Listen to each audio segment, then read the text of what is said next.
What is up, everybody? This is the Sharp Angles podcast, the Thursday edition of the Sharp Angles podcast, the fantasy football preview featuring the one, the only, the great Rich Hribar and some other idiot named Raymond Summerlin, who's currently talking now. But I'm going to let Rich talk for most of today because that is what the people want to hear, Rich. They want to hear your thoughts, your opinions, your views on the world. They want to hear all of it. Rich, how you doing?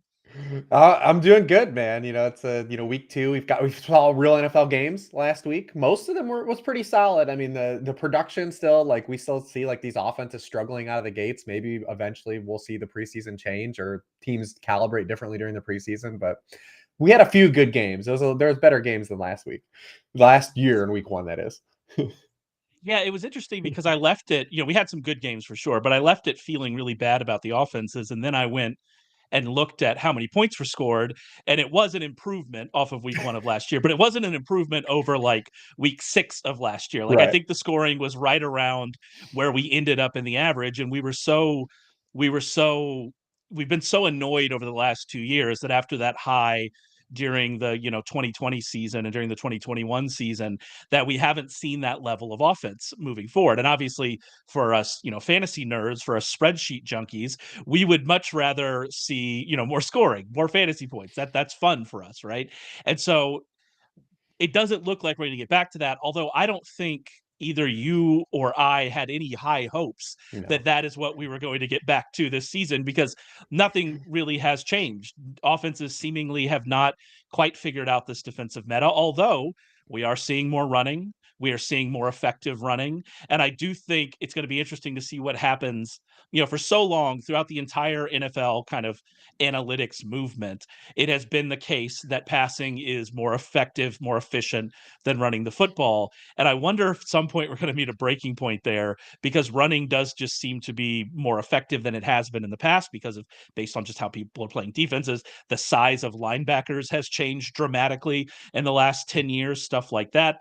And I'm really interested to see, what's the reaction to this. But I believe you put in the worksheet that we did see a heavy emphasis, much more emphasis on the run, aided by quarterback running for sure. But Yeah. like we are seeing a bit of a switch, I think, as we kind of move into this season. Well, we've talked a little bit off season, just the hiring of the continuation of the hires from the Shanahan McVay coaching tree. I think helps that a little bit. We saw a bunch of teams incorporate more like motion and things like that. Not in Atlanta, but hey, that happens. we'll We'll, we'll we'll, get we'll to see that. what goes. But I think that the big top down though, I still think the NFL has a passing problem. I just don't think that there's enough good passing quarterbacks in the league right now, and I think that the influx of athletes at quarterback have impacted that. We don't have enough true dual threat guys. Like, we're getting more athletes at quarterback, but they're not very good passers. And I think that's a problem. I think the NFL has a legitimate passing problem at the quarterback position. I don't know if it starts before these guys get to the NFL, but we're seeing just like more shotgun plays, like less stuff under center. Like, it's still like a problem in the NFL. I still think they have a quarterback talent problem. Yeah, but I mean, yeah, you're right. You're 100% right. And then also, like, we had Jaden Daniels and Caleb Williams probably having their worst passing games that we're going to see, because you look at kind of what they did in Caleb's this got nowhere first to go week. but up. Like, What that was a rough performance. That was certainly a rough performance. But even with Jaden Daniels, like, Jaden Daniels attempted, I think, 3 passes of 20 or more air yards. It seemed like they were really like limiting what he was doing. He was inaccurate on 2 of those 3, which, based on what we know from him in college, is not who he is. Like, he comes in with a much better kind of passing resume than that. And so it'll be interesting to see what happens there. I obviously am not completely on tilt that he missed Terry McLaurin for that long touchdown that would have completely changed my DFS day. I am not upset about that at all. Please do not put in the papers that I am mad.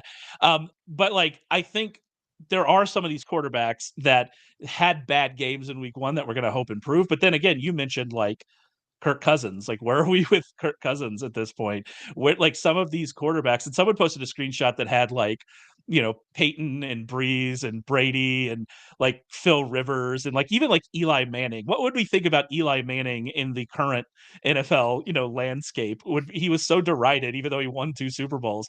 But like, what would we think of Eli Manning today? Like, where would we put him? And so it is an interesting conversation about quarterbacks. In like this current, like the way the structure is right now of the way teams are playing defense, I think that a guy like Eli Manning would actually be improved. I mean, we're seeing some of these guys. When I talked about the quarter, like what I said, the leading with the quarterbacks, look at some of these guys that now are kind of thriving that like maybe like 5-6 years ago, we would have kind of been like, like you have Brock Purdy's, like the revival of Jared Goff, where Tua is.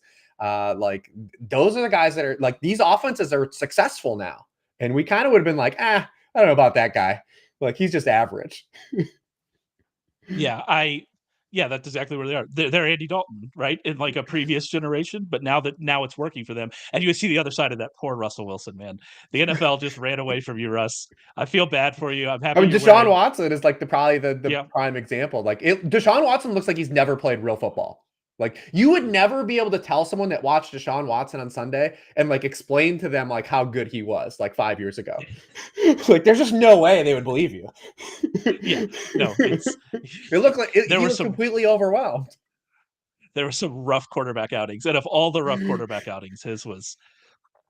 And then we got the week 1 unveiling of the Chargers turning Justin Herbert into Alex Smith.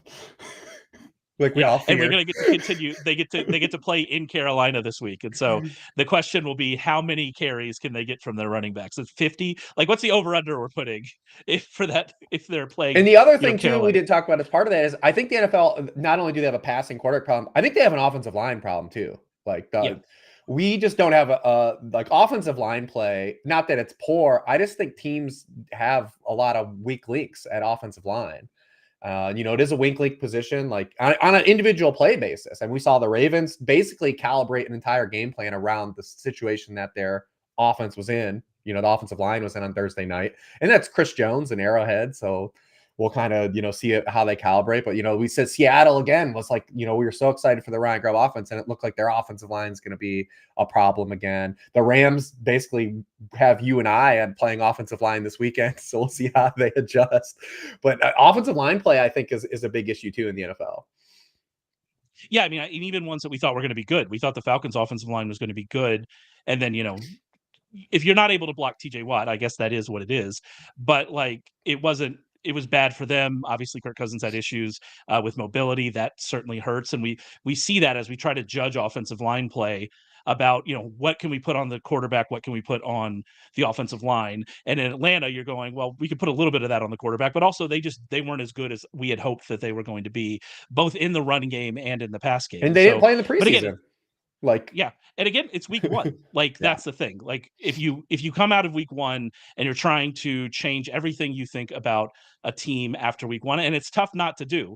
Like it's tough to not feel, to not be really down on the Bengals coming out of that week 1 performance against the Patriots. And now they have to go to Kansas City and they have to play the Chiefs. It's really tough to think kind of, I guess, logically about the Bengals and not go, all right, we're definitely not as bad. They're definitely not as bad as they were last week. That offense is almost certainly going to be better, assuming Joe Burrow's wrist is fine. That offense is almost certainly going to be better. But where are we? Like, are they where in that kind of gulf between what we thought they were going to be and what they were in week 1? Where do they reside kind of in that spectrum is a question we're going to have to figure out. And it's a question we might not get an answer for this week because they're in another really tough spot, or they're in a actual tough spot. Last week shouldn't have been one against Patriots, but they're in a tough spot now. And so that calibration as we get through the first few weeks of the season is so hard, and trying not to overreact to that kind of stuff is difficult. And it's something I'm going to struggle with as well. Like I'm very out now on this Bengals offense when I used to be at least relatively excited about several of the players in it. And so it's just a really tough situation. The other tough situation is that the NFL, I believe, gave us 10 games in the first window this Sunday. What are we doing?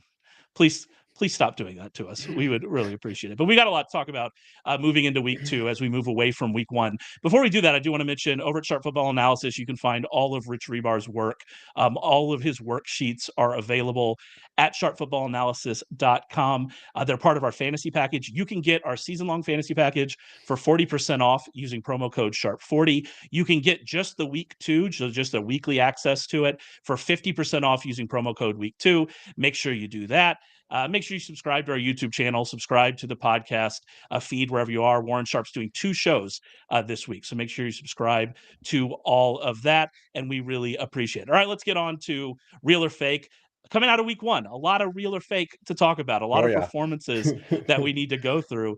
And the first, it was the first performance we saw, the first real surprising performance we saw, and that was Isaiah Likely on Thursday night against the Chiefs. We talked last week about concern about Mark Andrews, not because we thought that Isaiah Likely was going to be the problem, but just because the Chiefs have been, at least last year, were very good against tight ends. And we expressed some concern that, is Mark Andrews going to be able to get there? Andrews has struggled against the Kansas City defense, in the past.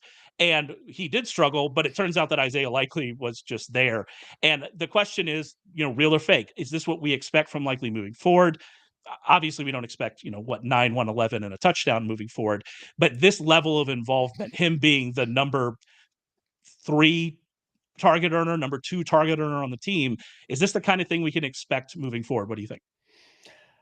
I think we don't need to overreact to Mark Andrews. There are a couple questions. Obviously, we talked about coming in last week that the Spags is always kind of taking him out. I saw Nathan Yankee, I think it's Yankee, the way I'm saying his last name, from PFF, post that it was the. That's what I always say Yankee too, and I'm hopeful I'm right. He is yet to correct us, so hopefully we're right.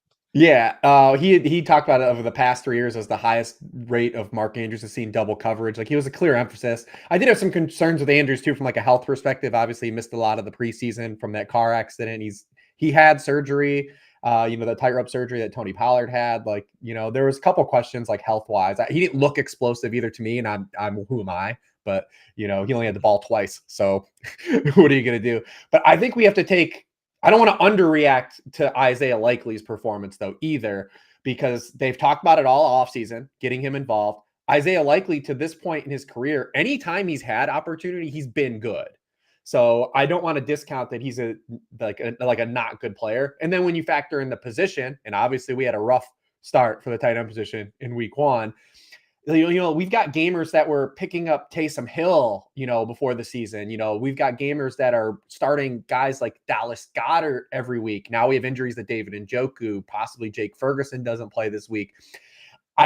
Guys are starting worse tight ends, I think, than Isaiah Likely that don't have as much upside as him. So I think he's going to fit probably in like that back end tight end 1 range. Maybe he does cap a guy like Mark Andrews being the tight end 1 overall in his range of outcomes as well.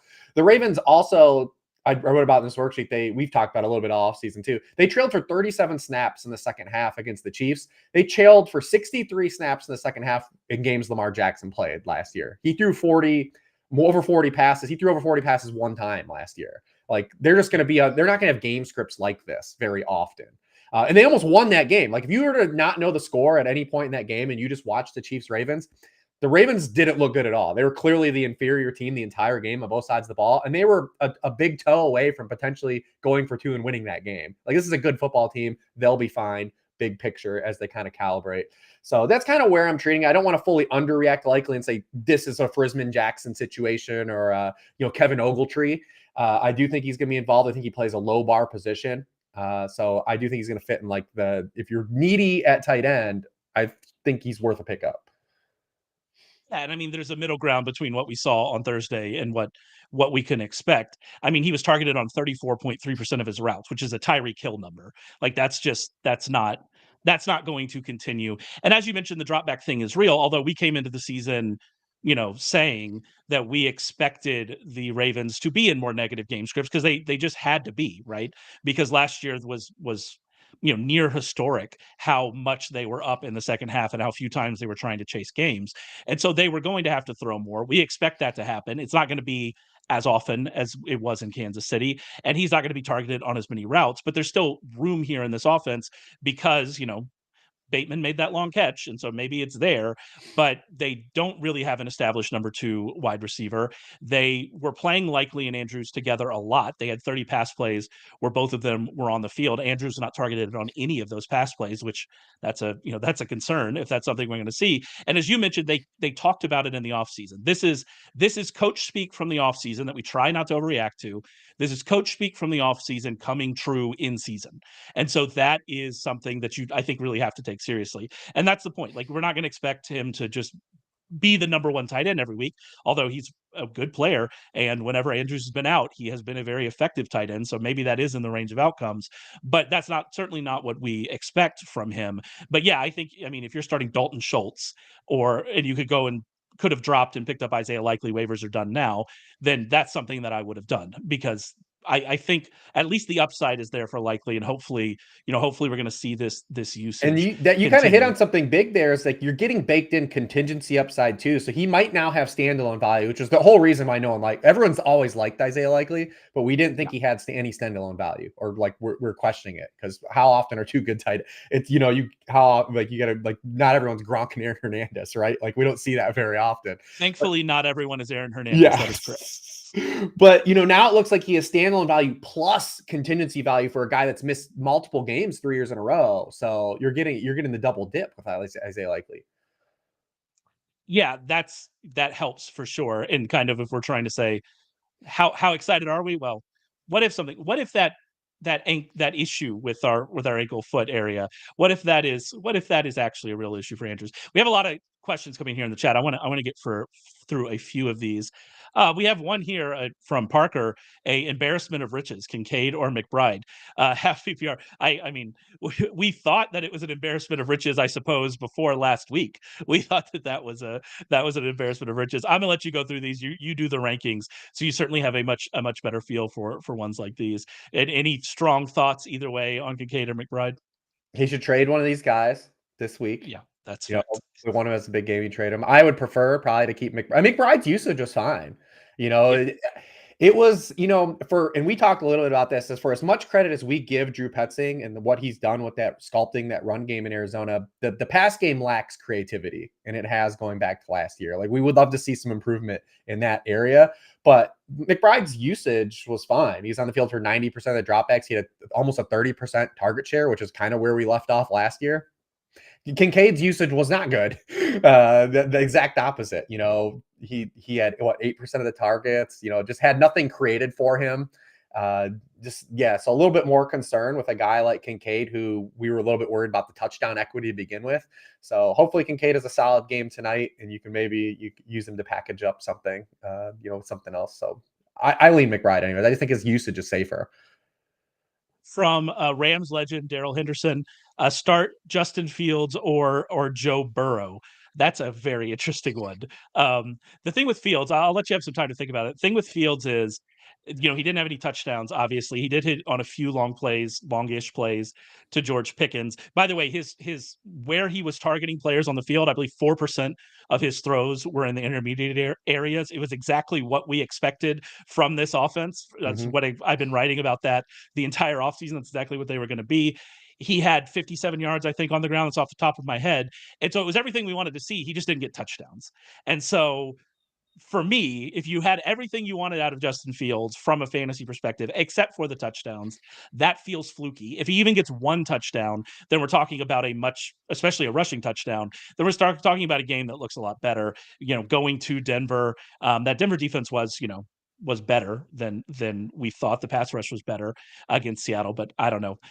I'm really worried about Burrow in this situation. I'd probably start Fields, but I'm going to rely on you, the rankings guru. I mean, we could just talk about the Bengals situation in general, kind of where we are with them. This is a team that I think, when you look at it, where they are constructed right now without T. Higgins, assuming T. Higgins does not play again this week, or he does the limited T. Higgins thing, and we have to kind of guess how many snaps he plays. I mean, they just don't have a lot of guys outside of Jamar Chase. Like, there's just not a lot of threats that scare you. And then we now have like this mounting sample of Joe Burrow, where there was guys open last week. he just didn't pull the trigger on throws, especially on that last drive of the game. I'm trying to think of the one beat writer that did like the breakdown where they called a shot play, double moves. They got the coverage they wanted. And Joe Burrow dropped his eyes with no pass rush, dropped his eyes and, threw a check down. Like Joe Burrow he's not letting anything rip. And this goes back to last year as well. I mean, his ADOT has just shrunk his whole, like in the NFL. Like it's just gone down, down, down, down, down. He was 28th in the league in throws in week 1 on 10 yards or further downfield. Last season, he had the league low right in that in 2020. It just gone down. So they have Jamar Chase. That's who you're scared of. When you play the Cincinnati Bengals, they have one player that scares you. And who else is beating you right now in that offense? And that's the scary part you have with the Cincinnati Bengals. And the defense isn't as good. And we knew that going into the season because they weren't good last year and they lost some key players. But the defense can't stop the run, and they couldn't stop the run in week 1. And it's a continued problem for this Bengals outfit. But Burrow scares me because you're not getting much rushing equity. And outside of Jamar Chase, like how is he getting shot plays? How's he getting vertical throws without T. Higgins? Yeah, and it's such a long running trend that it is clearly intentional, and it's also clearly not working, which is the problem. And you could say that, you could blame pressure, but he was pressured on just 22.9% of his dropbacks in week 1, which was the 6th lowest. You could say, okay, but that's because he the gets the ball Tua out thing, quickly, which is fair. Right. He But can't get pressured if you just throw 4 yards downfield. Exactly. But his average time to throw was 7th. So it wasn't like he was the fastest, like he was really at an unimaginable rate getting the ball out. Aaron Rodgers, Geno Smith, and Dak Prescott all averaged fewer seconds to throw, a lower time to throw than Burrow did, and they all had significantly more shots downfield and a significantly higher average air yards per target. And so you can still throw downfield if you want to. It's just the Bengals haven't wanted to. And as you said, and I was kind of, when I looked at this offense coming into the season, I kind of tried to differentiate from what we saw from the first month last year and what we saw until Burrow, ultimately suffered the wrist injury that everybody is still, worried about. The water bottle wrist injury, as it will forever now be known. And the offense did change, and it did start to throw the ball down the field more. And so I'd hope that we were going to see that. And then we come out in week 1 and it just isn't there. And so this feels intentional. It's such a long running trend that it kind of has to be intentional. And if it's not working, are they going to change it? Like, where do we go from here? And that's the concern. And I really want to see this change. I really want to see them for instance, the Packers did midway through last season. We gave the Packers so much credit for changing that offense, recognizing what they were doing wasn't working and changing their offense. I wonder if we're going to see that from the Bengals, or was it just that, Jamar Chase hasn't practiced and T. Higgins wasn't there and they didn't have the reps that they needed, and we're going to see, better against the Chiefs. I don't know. But I think when Higgins comes back is when we can judge it. Like that's when we can judge it. Because right now, especially Chase with the hold in, but you really just have Jamar Chase. We knew his slot rate was going to go up, with Tyler Boyd leaving, and it's gone up every year in the NFL. They want to create some more opportunities for him. But it's the other guys, right? Like no one else stepped up. Like you need Yoshvash to step up. You need Trent Irwin. Like these they played 5 tight ends. Like they just don't have the horses on offense outside of Jamar Chase. Yeah, no. Yeah, the names you're listing of the people who need to set up. Or Jermaine Burton. On a milk carton, Jermaine Burton. Right. We drafted this guy. Stay awake in some meetings, Jermaine Burton. Yeah. Hopefully we see that. What else we got here in the chat? Oh, James Pierce says, if you can just edit out Summerlin, he'll listen. I agree, James. You are preaching the choir. I've been telling that for a while. I need to give you a few of these. Troy Jams asked, should I trade Marvin Harrison Jr. and David Montgomery for Justin Jefferson? Yes. I feel like, ultimately you want the best players, right? And we had concerns about Marvin. At least I did. I had concerns about Marvin Harrison Jr. Coming into the season. I expressed them a lot about, are we drafting him absolutely at a ceiling? Is he part of this real or fake too? Can we talk about it? That, like, we definitely have to. Like, I'm pretty sure we have him in real or fake. Yeah, we do. Like, it's such a weird situation because, like, with Dalton Kincaid. So you mentioned Dalton Kincaid wasn't getting any targets, but you also looked at kind of what the defense was doing, what Arizona was doing in that same game. And like, they were very clearly trying to take him out. I don't know if it was really the same for Marvin Harrison Jr. It just kind of seemed like, it was weird. Like that stat about his top speed being 16.1 miles per hour, which first of all, if I ever ran 16.1 miles per hour, that would be the greatest moment of my life. And so obviously, obviously we're talking about levels here, right? We're talking about tiers here. So there we go. But like he ran 36 routes. You would almost want that he wasn't on the field, because him not earning targets on 36 routes when it didn't really seem like we were seeing a bunch of like coverage towards him, it felt bad, but it was 1 week and he's a rookie wide receiver. And so I'm not going to, and he produced in college. He produced at a big program in college consistently, a big program that had, when he was there, wide receivers that we know are very good in the NFL. And he was as good as those guys. Wide receivers that moving forward are going to be drafted early into the NFL, some of the Ohio State receivers that are still there. And we think that those guys are good. And he was the guy. And so, like, all of that put together, you can't go all out on Marvin Harrison, but Right. this idea we had that this was just going to be Trey McBride and Marvin Harrison and that was it. Maybe that's not what we're going to see. And if that's the case, and he's not going to get that kind of volume, he certainly was overdrafted. But you're here now, so what are you going to do about it? Yeah, exactly. And we both were kind of shared those sentiments of how rich his cost was, even though we were kind of, we're optimistic about the player. Like you said, the pedigree was all there. The concern I had with him, coming into this current state of the NFL was that we hadn't seen him in college, kind of be used in the way that wide receiver ones are being used now in this current NFL. Be able to move around, generate yards after the catch, right? Like these are the guys that are like having a lot of success in today's game. And that was something we didn't see. Not that I didn't believe Marvin Harrison wasn't completely capable. We just didn't see it in the same capacity that we saw it from Malik Neighbors, right? Like Malik Neighbors is an explosive player with the football in his hands.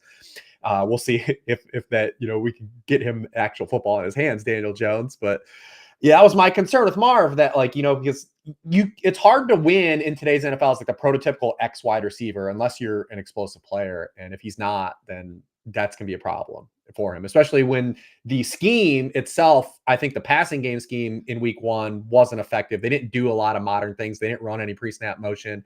I would like to see more. And then you don't like the commentary, right? Where Kyler's immediately getting questions and he's like, it's not my job to get him the football. And it's like, well, it is kind of like, what a wild quote from the quarterback. Like do you remember seeing something like that? Like normally a quarterback's going to come out and say, yeah, I mean, it was tough that we didn't get him the ball. We're going to have to work to get him involved, stuff like that. Not, well, I mean, he kind of sucks. So I don't know what you want me to do about it. Like that was, I think when I look at Marv though, I think if I want to compare him to like a modern lead wide receiver, he's very Michael Pittman-ish.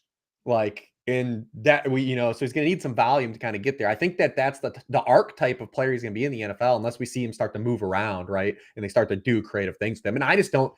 Arizona hasn't done it for 2 years with their passing game, so how are we supposed to believe it? Yeah, that's fair. We're getting to some more questions as we go. I do want to talk a little bit, but as we wrap up Real or Fake here with the New Orleans offense, because this is something that you harped on a lot in the preseason about under Clint Kubiak, some of the changes that we would see. Now, I mean, it was against the Panthers. We are never going to overreact to anybody doing things against the Panthers. But I think with the Saints, we saw exactly what we wanted to see for this offense. And that gives us at least some hope as we move into more difficult matchups, like against the Cowboys, for instance, this week, that we're going to see a lot of this offensive success, carry over as we move forward. But the one thing, it's like if you have success against the Panthers and they win, say like win that game like 27-10 or something, but they mollywopped the Panthers. That's like what you want to see. We want to be able to see an offense that we want to target is playing a defense we want to target, and we want to see them put 40 up. So like that was the encouraging thing. It wasn't that it just came against the Panthers. It was that they just stomped all over them. And that's what you want to see. So now we want to see this transition into week 2. Now, can we have a floor against a tougher opponent, right, on the road? So can we get, because we don't expect them to score 47 points against the Cowboys in Dallas, but can we get, the low to mid 20s where you give us a usable game now out of your pieces in these tough, that's how we know you're a successful offense. But the encouraging part was that they, not only did they just do that against the Panthers, that they did whatever they wanted against the Panthers. And the Panthers are going to have a problem. They lost all their key defenders. Derek Brown's now going to be out. Like, this is going to be a defense we once again target. There's a few of these defenses where, even I write up these, I've been doing the worksheet for over a decade now because I'm old.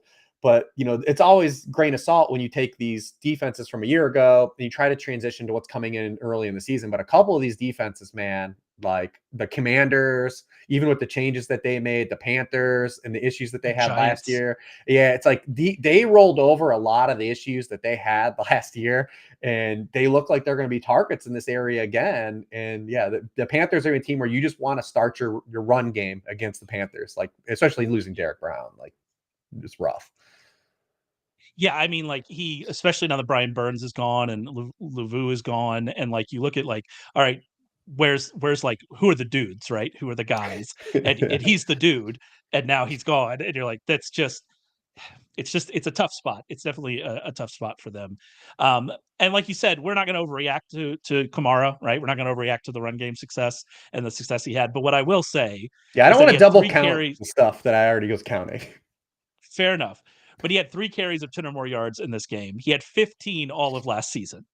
Over the last 3 years, he has an 8.7% explosive run rate, which is carries of 10 or more yards.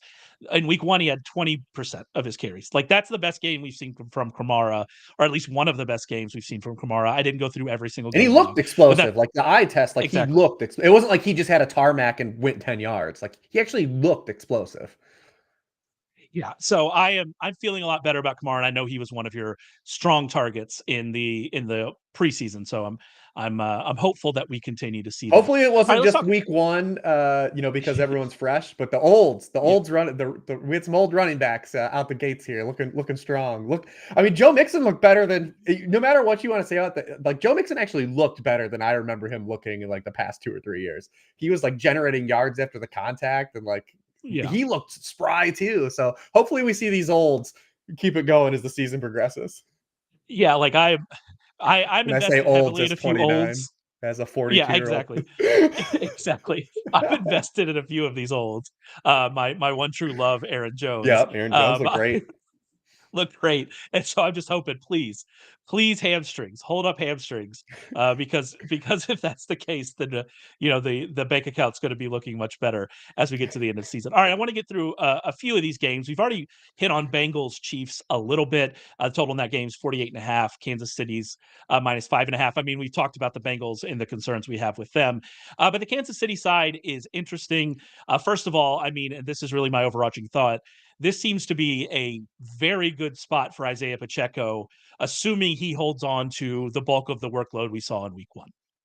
Yeah, and he gave away third downs immediately to Samaje Perine. Samaje Perine played more third downs than him, but he still had, a route participation of 70%, which is amongst the best in the league. The share of overall touches was great. We think we talked about this like a couple times already, that like, I just don't think Samaje Perine's a genuine threat for actual touches. Even if he plays in some passing snaps. And I think you were kind of in that same boat. And all last year, when DJ Reader was off the field, this Bengals defense was a target in the run game. They actually played this matchup a year ago without DJ Reader, and Pacheco had 170 yards and a touchdown. So looking pretty good. You got to be real excited from what you saw about Patrick Mahomes in week 1. Obviously threw more for more yards per pass than he did at any point last year. The offense just looks dynamic again.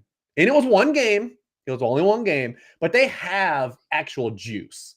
And we don't even get to see Hollywood Brown yet. Like, they're eventually going to incorporate Hollywood Brown into this offense. But man, it was the first time I watched a Chiefs game since Tyreek Hill left where I genuinely felt like, man, they actually just don't need Travis Kelce to be Travis Kelce. And last year they still needed that. I mean, you got Xavier Worthy on the shot plays. He's not going to score a touchdown every 3 touches, but again, did everything that you wanted. And then the way they funneled that passing game through Rashee Rice, and Rashee Rice just looked so good. I mean, man, He looked so good after the catch. Everyone that just like didn't buy that discount on Rashee Rice, like, you got to feel so sick. You just got to feel so sick about it. Because if we redrafted right now, we talk about Marvin Harrison went at the 1-2 turn. Rashee Rice, and going back to last year, the last 10 weeks that we've seen NFL football, Rashee Rice is the wide receiver 8 in fantasy scoring. Like, that's where he would have went in drafts. Yeah, without all the offseason stuff, like, that was the conversation I was prepared to have this offseason before everything happened, was, are we going to end up being too high on him? Like, how high does he end up going? And then obviously everything happens. And I know you were a buyer of Rice, like I was as well, as we were going through all this, and it became pretty clear that the suspension wasn't coming. Now, again, we don't know. Yeah. The NFL could come out in I mean, 3 it's coming weeks one and day. It is coming one day. yeah, exactly. It will be here one day. If it might come, maybe it comes like later in the season and ends up not working. But at least the run until we get there seems like it's going to be fine. The interesting thing about Mahomes, you mentioned kind of like them being more explosive, and they were more explosive.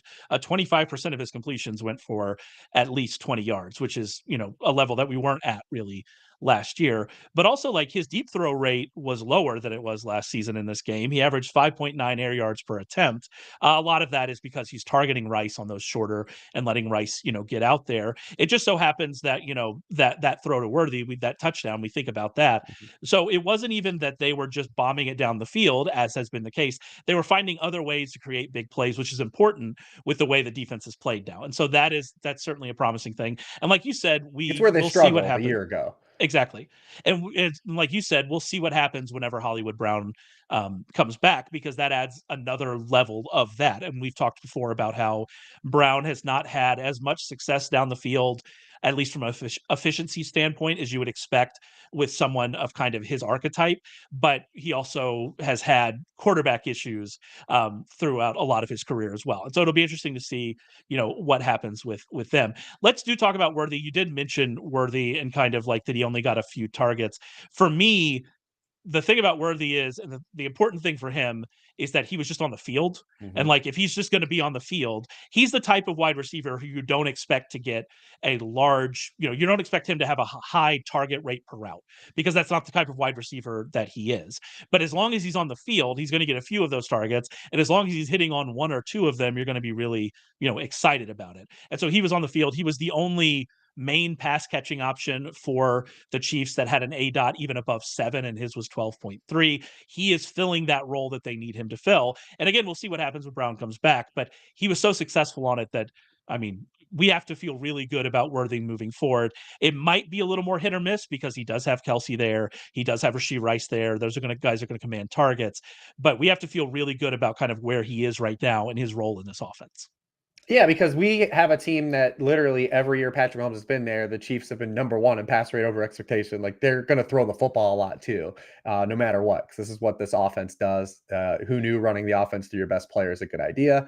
But that's what's great, So, and we talked about playing him last week too, even out of the box, just because with Hollywood Brown out, we knew he was going to have the playing time, and he ran as many pass routes as Rashee Rice did. He's not going to earn targets in the same capacity, but anytime you get a guy that explosive on the field that much, you just kind of take it as it is. It's one of the things I think, if we have the conversation about, like, a guy like Jayden Reed, right? Like, the teams, when he touches the football, it matters.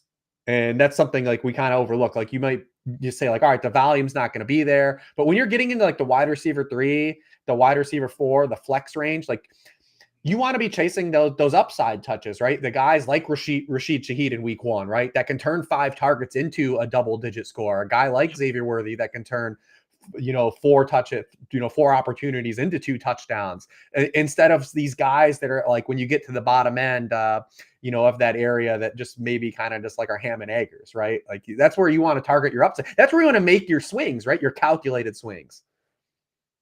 Yeah, absolutely. Those are the guys that we're looking for. I do want to get through a few more questions here, and we're recording this on Thursday morning. So if you're listening to this on Friday, you already know the answer to this question. But someone asked, "We firing up Jalen Wright tonight?" I mean, if Devin Achane plays, you're not, and Achane's probably going to play. That's what it seems like at this point. But as we learned on Monday night, we can take nothing for granted. And if Achane doesn't play, I'm firing up Jalen Wright, because he's one of those players that you were just talking about. That even if we end up with Wilson maybe getting more of the work, Wright proved in the preseason and what he was in college that he's one of those kind of Achane-esque players. Maybe not that good, but one of those Achane-esque players that we just need him to be right once, and he can hit his fantasy value.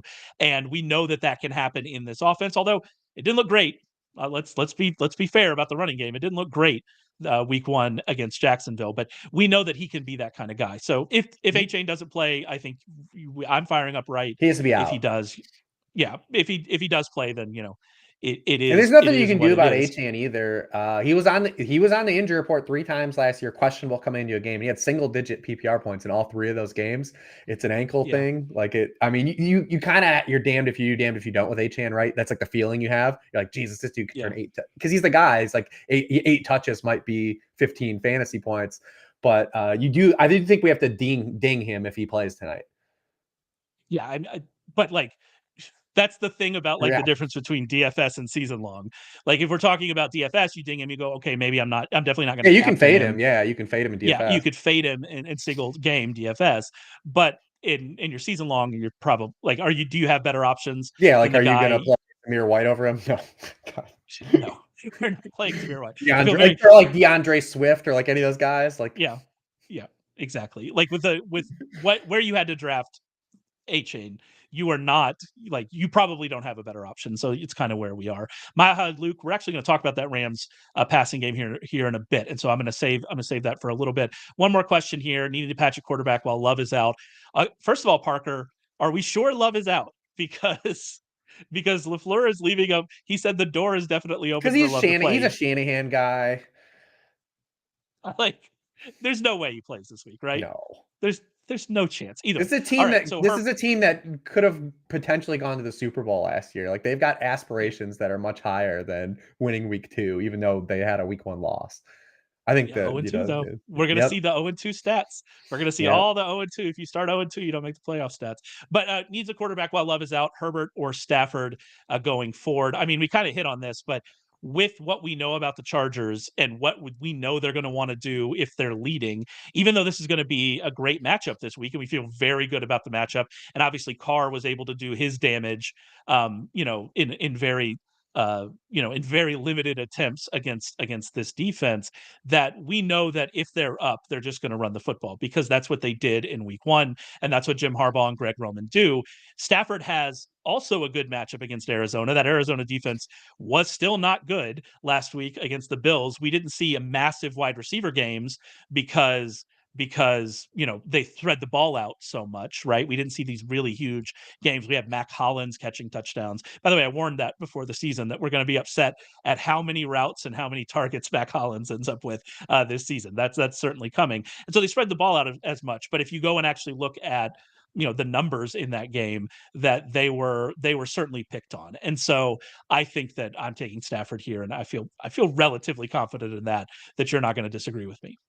No, I mean it's the game environment is just has so much potential, and now that the injuries have kind of stacked up and the cluster injuries have stacked up for the Rams, they've actually swung to underdogs.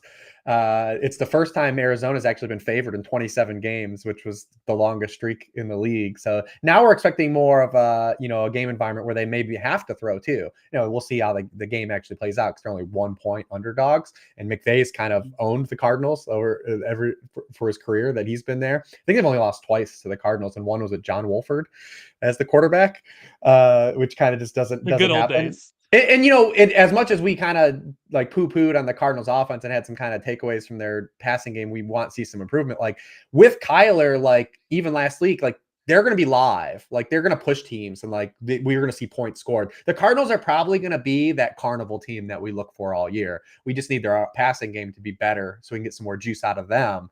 But their defense was exactly what we thought it was going to be in week 1. I think their games are going to feature a lot of points genuinely every week, and we just chase that environment. You do have some concern about like the injuries. Rob Havenstein's not going to probably play again. AJ Jackson still suspended. You lose 3 offensive linemen in the game last week, and it's these cluster injuries when they mount, it could just be a weak link. But if you're going to be missing offensive linemen, this is the matchup because the Cardinals just don't put pressure on the opposing quarterback. Yeah, and Havenstein was at least limited on Wednesday. We do have to mention Kyler Murray showed up with a knee injury on the injury report, but he was full on Wednesday.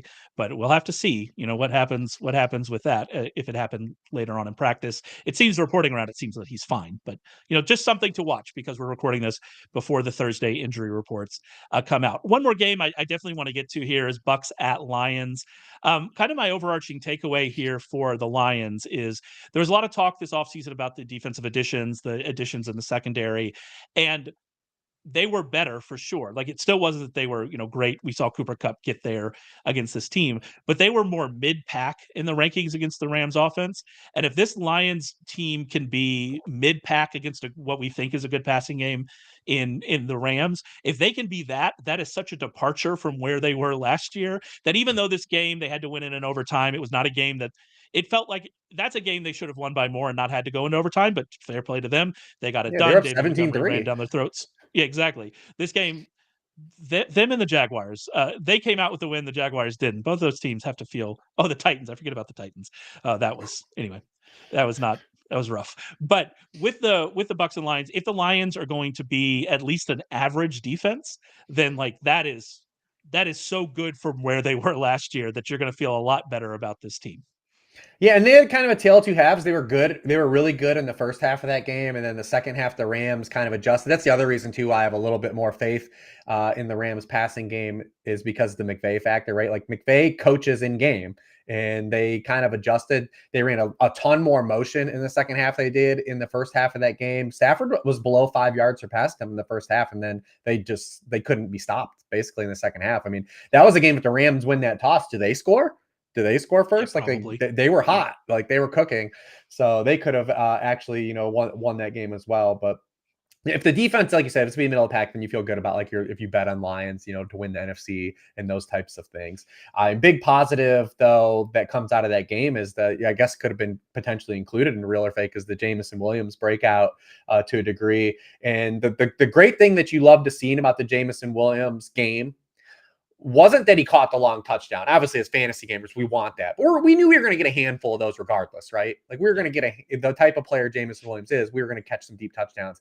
I was more impressed with the stuff that was schemed for him, underneath, using his speed. Because you just give Ben Johnson another guy that he can use as like a full field asset. Like if Jameson Williams is going to be used on things where you have Sam Laporta and Amon-Ra St. Brown clearing out the second level to where he can run a drag on a linebacker, like that's scary. That's scary stuff for this Lions offense. And Goff didn't play a clean game. That's part of the reason why the Rams kind of came back. We're hoping he plays a little better. He's been really good against Todd Bowles over the course of his career and was really good in the 2 games against Todd Bowles last year. But man, that Jameson Williams, the usage is what I care about. It's not these guys when we talk about they had a box score that we care about or fantasy line. I care about like, well, how did they get there?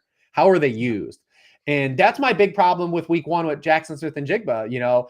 It was the same stuff. Like there was nothing created for Jackson Smith and Jigba in the game again. And like, you got to be concerned about that. Cause now we have a new coaching staff and they didn't do anything to get him the football in a game where DK Metcalf was wiped away by Patrick Surtain. And then you have Jameson Williams all offseason, drumbeat. We talked about it with Likely, drumbeat. They've told us all offseason, this guy looks like a different player. He's on a mission. He is going to be different this year. And he was. They used him differently. And not that you're scared about for Laporta and Amon-Ra St. Brown, but there's probably going to be now some more fragility to those guys if Jameson Williams is going to be used in that capacity, because how many guys were realistically on a week-to-week consistency basis expecting Jared Goff to support, right? Like there's probably going to be some leaner weeks. And this is a team that's going to win games. And they're going to run a lot. So there could be some more volatility with the Lions pass catchers than we assumed because of this emergence of Jameson Williams, not as a downfield threat, but as a guy that's getting short and intermediate target scheme for him as well. Yeah, and to your point, we're not going to expect Jameson Williams to get target on 31% of his routes moving forward. Like that's not what we're talking about. But the fact that did happen, the fact that this was his, I think, 4th game in his career with more than even 3 targets. And to be fair, 2 of those came in December last year. And so, that's gone well for him. And we've seen this progression. And then as we talk, like you said it with Likely, it's one of these things where you try not to overreact to coach speak in the offseason. But if we consistently hear about a player and that they like the player, they want to get that player more involved, and then in week 1 we see them do exactly that, then you go, okay, this is real. And so you feel a lot better about Jameson Williams, who's a player I'm definitely light on in my best ball teams. I certainly should have been drafting considerably more of him and Alex Pierce. Those are the 2 names that I come out of week 1 feeling bad about from a best ball perspective, because if Alex Pierce might only catch 7 passes, right, but they might all be 70-yard touchdowns. That might be the world that we live in with Alex Pierce. And so, yeah, it's a great situation for him. I did see some consternation about the backfield split in Detroit, which was surprising to me. Like, this felt like kind of what I expected. It's the reason I wasn't particularly high on Jahmyr Gibbs, kind of where he was going in drafts, understanding that the contingency value for him is massive, and understanding that he is still going to get touchdowns and he's a good fantasy player and all of those things. But I was, I was going to draft Saquon Barkley over him no matter what. I was going to draft Jonathan Taylor over him no matter what, kind of stuff like that, because there was going to be a split. There was a split at the end of last year. This is what's going to happen if they're both healthy. The thing is, if one of them is not healthy, the other one is going to be an unbelievable fantasy player. And so you just kind of have to wait and see what happens, I think, a little bit. Yeah, the same thing as me. I mean, I read it. That's the benefit of like doing something like the worksheet is you're kind of on the pulse of like all these usage rates. And the thing that drives me crazy about this though is they keep getting away with it for fantasy. Like they keep, because how many backfields where both guys get to score a touchdown every game? Like, and it just keeps happening. It's like literally the Aaron Paul meme. Like, I wrote in the worksheet in week 1, out of the top 24 scoring running backs, only 2 players didn't have 50% of their backfield touches. And one was Jahmyr Gibbs. Like, they just keep getting away with it. Because I, like you, I was a little bit lighter on Gibbs in the rankings because like the projectable workload was just higher for guys like Saquon Barkley. And I am just a sucker. And I'm like, well, I'll take the guy that I know is going to get the touches instead of saying like, I got to pay for the contingency upside. Right. Because that was always priced in with Gibbs. Was like, all right, well, if Montgomery misses times, Gibbs is Bijan Robinson. Like we saw it over that sample last year, but they just keep getting away with it. We keep having games where they both score touchdowns. And it's like, I guess hands in the air. It's just going to keep happening. Yeah, but this offense is good enough, and like you said, we expect them to be winning games. And if they're winning games in the second half, like it could be one of those situations where Gibbs get it done in the first half, and Montgomery just comes in and is the hammer that closes games and also gets there. Like this backfield can work this way, and that's the wild thing about it, is that this backfield can work. You're going to feel better about Gibbs. You're going to feel better about the way that he's used, and that the cholesterol level of those touches that he's going to get, you're going to feel a lot better about. But I mean, like I feel good about Montgomery. I was definitely heavy on Montgomery, and I think that we probably underestimated what his role was continuing to be in this offense. But we do that as fantasy players. We wish cast. I'm guilty of it as much as anybody. I'm not calling anybody out. Yosavash, I continue to wish cast the entire Bengals secondary. I said JSN. I mean, JSN was the same boat. Like, exactly. We are guilty of wish casting, but luckily, but both of those Lions guys over the course of the season, when both are healthy, the weeks you don't get a touchdown from one of those players, you're gonna be like, oh, like their floor is a lot lower than where they sit in rankings. Yeah, I think that's fair. I think that's fair for sure. I do want to talk about the other side real quick. We're running out of time, but I do want to talk about the other backfield with Rachaad White and with Bucky Irving coming out of that game, because we did see, we had the quote, I believe it was from Todd Bowles, where we would have, like a hot hand approach, which seemed odd, and it's definitely not what we had. White had 11 carries to 4 for Bucky Irving, right? And so Rachaad White is the passing down back. He had 6 catches for 75 yards. But the concern I have is not that Bucky Irving is going to get enough touches to be a fantasy viable player, like in the short term, like next week. That is not the concern I have with Rachaad White. But we continue to see White struggle with efficiency as a runner. And I wonder how much longer this can continue if Bucky Irving, albeit on a very small sample, and that's really important to remember, if Bucky Irving is going to be this much more explosive than him and this much more effective on the ground than Rachaad White, how long can we see White have that role? And if White is not the very clear lead runner, even if he maintains that passing game, role, and even if he's able to stay active there, which he should, because he's good in that role, how much fantasy value can we really get out of him consistently every week? And it's just something we have to continue to watch. You're going to start Rachaad White because Rachaad White's still getting the touches and Rachaad White has that receiving upside. But this is more like not a this week thing. We have to keep looking at this. If White continues to struggle as a runner and Irving continues to be, effective with the looks that he's getting, where's the breaking point? When does this change? And I think that's a really fair question. I think if you give Bucky Irving the touches Rachaad White gets in this offense, he's probably going to look pretty similar. This is not a good offensive line. Yeah. It's not a good offensive line. I think the best case still when you talk about Bucky Irving is I think the best case scenario while both guys are healthy is it just turns muddy. I don't think there's ever a stance where both guys are there where like Bucky Irving becomes like a true like standalone guy. Because I don't think we didn't see it in the game, but I don't think he's going to play in the goal line either. even when both guys are there. I mean, he's 20 pounds lighter than Rachaad White. I don't think he's going to get those carries either. So I think he's still more of like a contingency bet. So that's kind of where I'm going to see things play out more, because I don't believe that this run game is good in general. I don't think that they're a good running team. I think that's fair.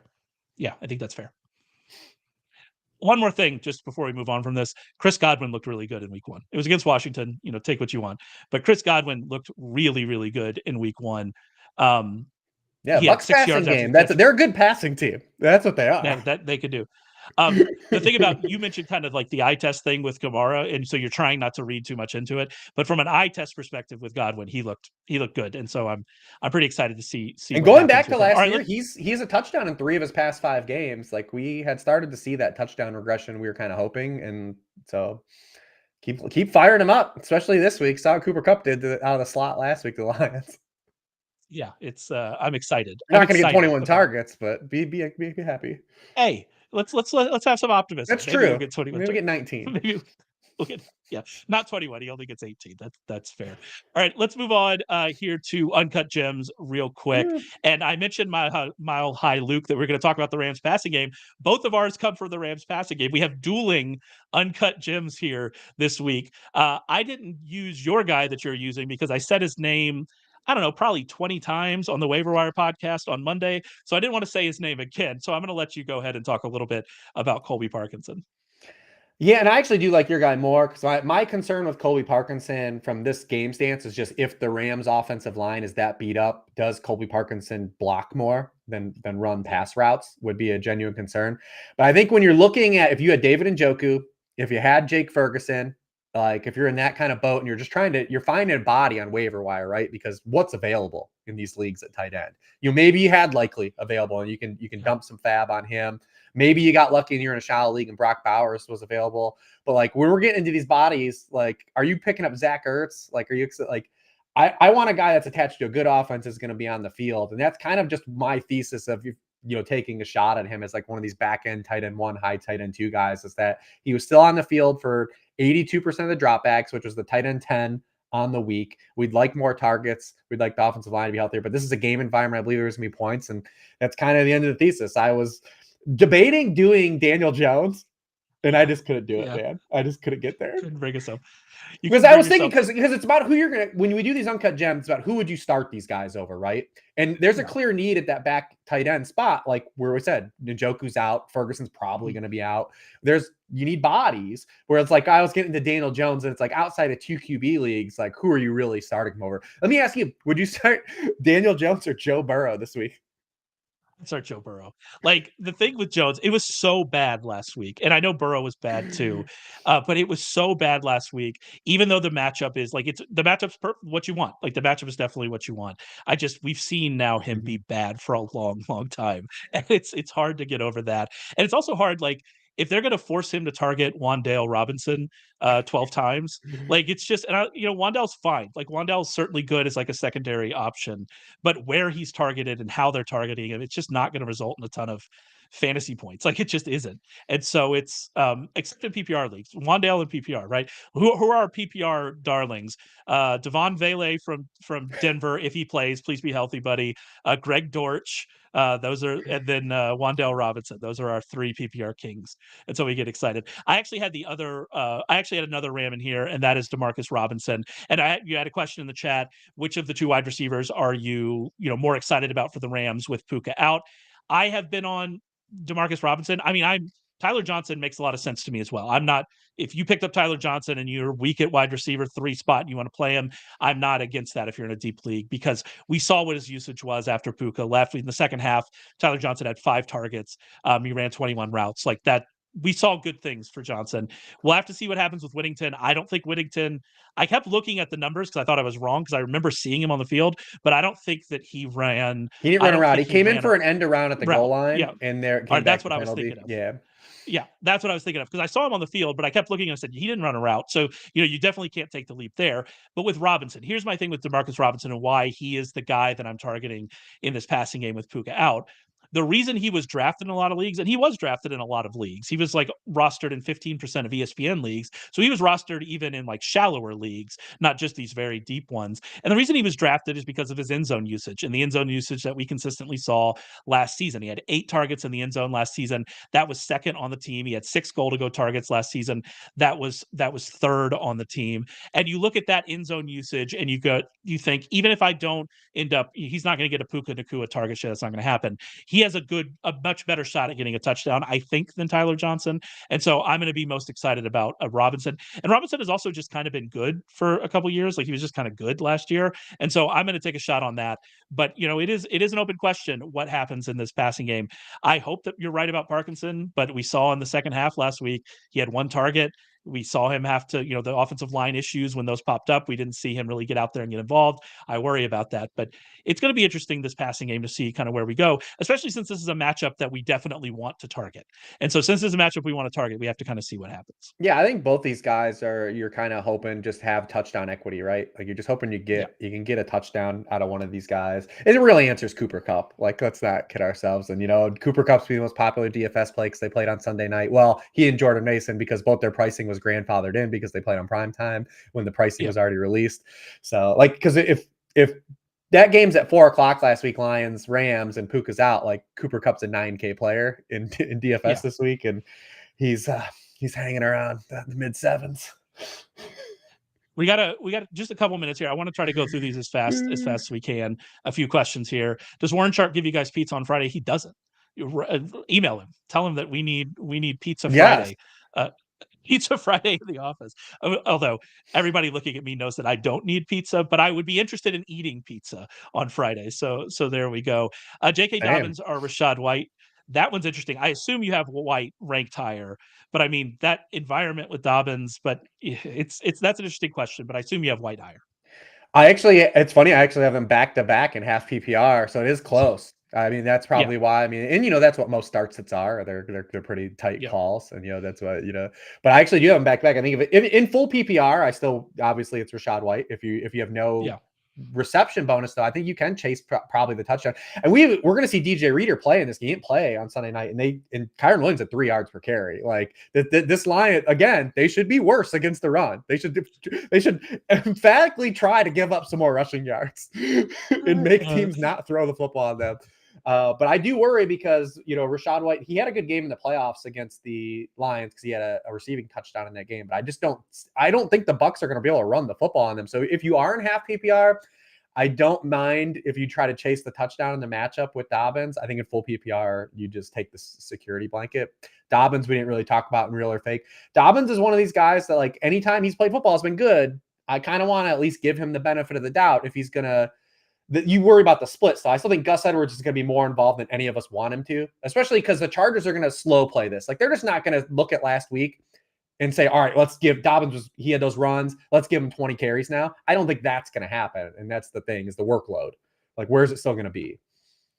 Yeah. And I don't think I can pull up and I mean, I tweeted about this in the offseason, and you mentioned it. When Dobbins has been on the field, even through some of the injuries, when Dobbins has been on the field, he's been like outstanding. But also when we look at last week, and I'm not gonna be able to pull it up in time, but like his yards created for contact from his offensive line because that was very high. Yeah. Yeah. Like it was real high. And so like you get we see what we can get there. And those are things like early in the season, like are always going to be skewed, right? Like those, like his metrics, like his yards for contact for like a month are going to be skewed because of that. Exactly. And so like we'll see how much of it's him, how much of it was, what was happening. But again, the matchup, you take the matchup for what it is, and they're going to run. And so, you feel pretty good. One more here, because I think it's interesting. If A-Chain is out, are you starting Waddle or Mason? And this is tough because of all three of these guys, if Mason is playing this week, and we know that he's playing and McCaffrey is not, he is the start no matter what. If the other two are playing, he's the start. But like, we don't know with McCaffrey what's going to happen here. I still kind of think McCaffrey's not going to play. Like the fact that Schefter and Rap Sheet both came out and said that he's unlikely. Schefter even came out on Monday night and said the feel was that McCaffrey wasn't going to play in week 2. So I lean towards that. But like the fact that these other two guys both play tonight on Thursday night, like, I don't know. That's a really tough question and a tough kind of way to go. What are you thinking? Well, first of all, Cruz, do not play anyone tonight in your flex. Rule number one Thank you. of fantasy football. Rule number one. Yes. If a guy's on Thursday night, even if it's like a guy that's like, say, Cooper Kupp, like you just move Cooper Kupp to the flex because you want to have that flexibility if something were to happen in the 11th hour, like we got on Monday night last week with Christian McCaffrey. So if you're playing a guy tonight, put them at their real position and not the flex spot. Absolutely. But yeah, I mean, my reading of the tea leaves is similar to yours. I'm obviously not in the building in San Francisco. I have no intel. I am under the assumption that Christian McCaffrey won't play. I'm going to continue operating under that this week and would obviously like to play, Mason in that spot. But I will say if it's full PPR, he didn't catch any passes. Going back to last year, there have only been 2 running backs since week 2 that have run for more than 60 yards against the Minnesota Vikings. So, like, it is a tough matchup. Like, it's a tough matchup. Yeah. And the 49ers running game, like, you're never saying, like, they turn tough matchups into positive matchups because of their offense. But if it's full PPR, I feel good about Waddle tonight, especially assuming Achane's not going to get his usual run out. We saw him flex out at wide receiver a lot in week 1. Like, again, they told us they were going to do in the preseason. I think Waddle's going to have a good game. I did bet his over 4.5 receptions already, too. So in full PPR, I think he's a solid play tonight regardless. Are we going to have to start taking coach talk seriously in the offseason? Like we continue to see. I know this is probably I think it's still survivor bias, right? Like I just don't remember the ones. I don't remember the ones that aren't right. But I don't know. It feels like there have been more that coaches not lying to us. I say that as we just got done talking about Christian McCaffrey. So like, it is. It's like, do you trust that coach? Like Mike McDaniel, I kind of genuinely believe when Mike McDaniel tells me something, I'm like, yeah, I kind of believe that he's like an honest dude.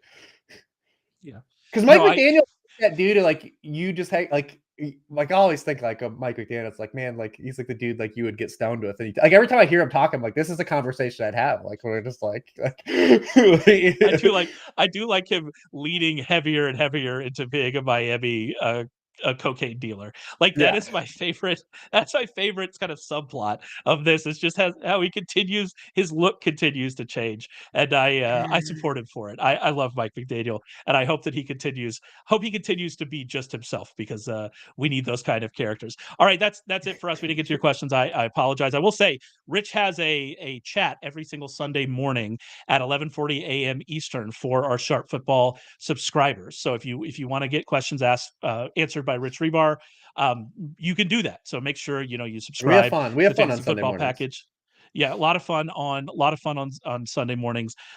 You can do that, by the way. We have a lot of great deals available at sharpfootballanalysis.com. You can use week 2, that's WEEK the number 2 for 50% off a 1-week fantasy stub. So go and check that out. Get into Rich's chat. Read all of Rich's worksheet previews, which are available. They're all fantastic. Make sure you read all of those, and you'll be ready for the fantasy week. And like I said, subscribe to the podcast, subscribe to the YouTube channel, and we'll be back to talk with you next week.